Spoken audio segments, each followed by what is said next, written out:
Hello, this is part two of the first episode. Now, as we were saying, after that match, they kind of did about 10 vignettes of different wrestlers. Zach, what did you think about this? Well, first, there was a backstage promo of Kurt Hennig, where he has picked the perfect number 30. Right. And that's basically what he says during this promo. Then there's an in-the-ring segment involving Brother Love. Brother Love, that's what I was kind of talking about. Brother Love, as you know, is Bruce Pritchard. I mean, he's a wrestler, he's a podcaster. He's a great talent, don't get me wrong. This kind of bored me, though.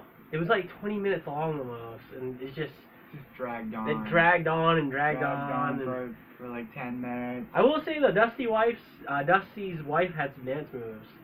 Yeah, she could dance pretty good. It's kind of leading into the feud between Dusty Rhodes and the Macho Man. Yeah. Okay, so basically, Brother Love's in the ring. He introduces Sensational Sherry, who was managing Randy Savage at the time, or what was his King? Yeah, the King Macho Man, because he Macho King. Macho King. He wasn't going under the Macho Man, and I think he dropped that gimmick for years, the Macho Man gimmick, and went to Macho King, just because he was like the king of the ring, I think. Yeah. So they make fun of Sapphire, who was Dusty Rhodes' manager on screen, and I believe wife. Wife in real life for a short period of time.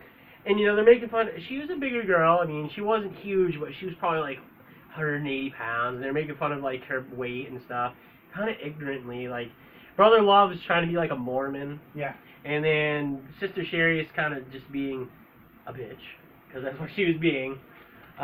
Wait, part right. Yeah. They kind of just went into it for about, I swear, 15 minutes. It was at least that. It seemed like it just dragged on, but then, you know, she slapped him, then Macho Man Randy Savage, or Macho King, ran out, and it looked like he was going to help. He grabbed Sapphire. Yeah. Sapphire's face, but it wasn't long until Dusty came out and saved her. Cleared the ring of Macho Man. Then Brother Love decided to mouth off to Dusty and got a body slam from Dusty and a slap from Sapphire as a reward. Right, and you know, the way WWE or WWF at the time, Dusty looked so out of place there at the time. I mean, he's a big guy. He's wearing polka dots. We're gonna do that in long form one day. Another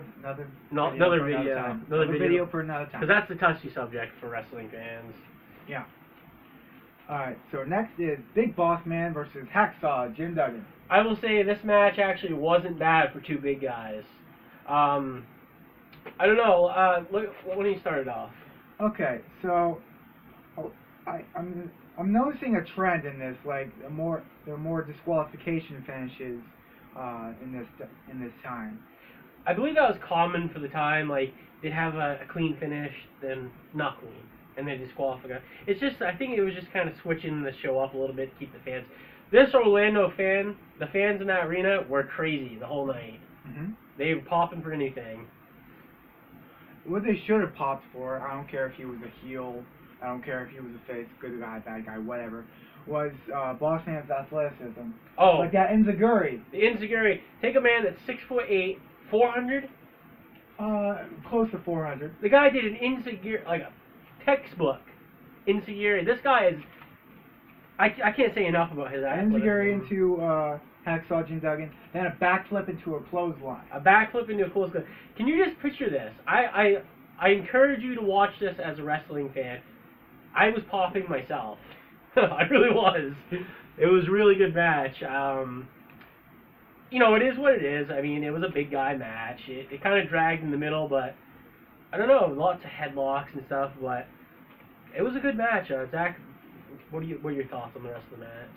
The rest of the match, okay, so a few points. Okay, so I noticed when Boss Man had Duggan in a headlock, Hacksaw was tapping out right in front of the referee. The referee was asking if he wanted to quit, and he was tapping, and it seemed like he was tapping out, and the referee didn't count it. Yeah, the referees this whole night were kind of like not on the ball at all.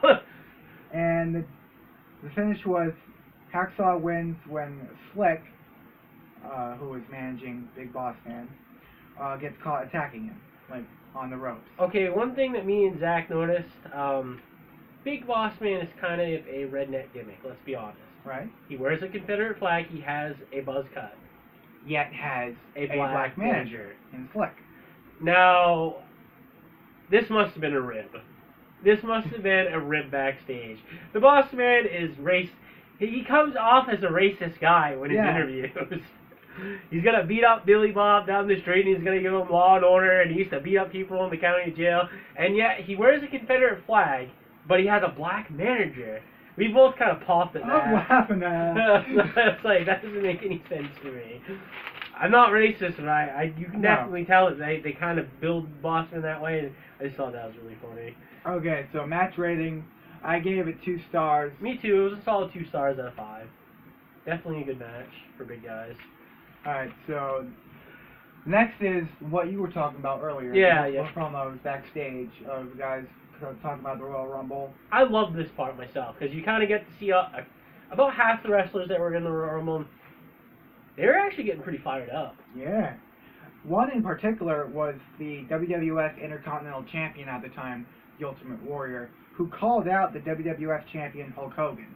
Now, at this time, the Royal Rumble match wasn't for a title shot at WrestleMania, so all the champions were in it. The Royal Rumble at the time was kind of a build-up for WrestleMania, in my opinion. You see all the feuds for WrestleMania that year being built at this pay-per-view, and I like how they presented itself, actually.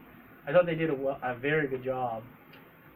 In one of these interviews, Jake the Snake, he just gives you chills when he's talking about what he's going to do in the Royal Rumble. As always. As always. I mean, and Jimmy Evil Neidhart looks like he's on cocaine in his interview. And Brett has to calm him down. Yeah.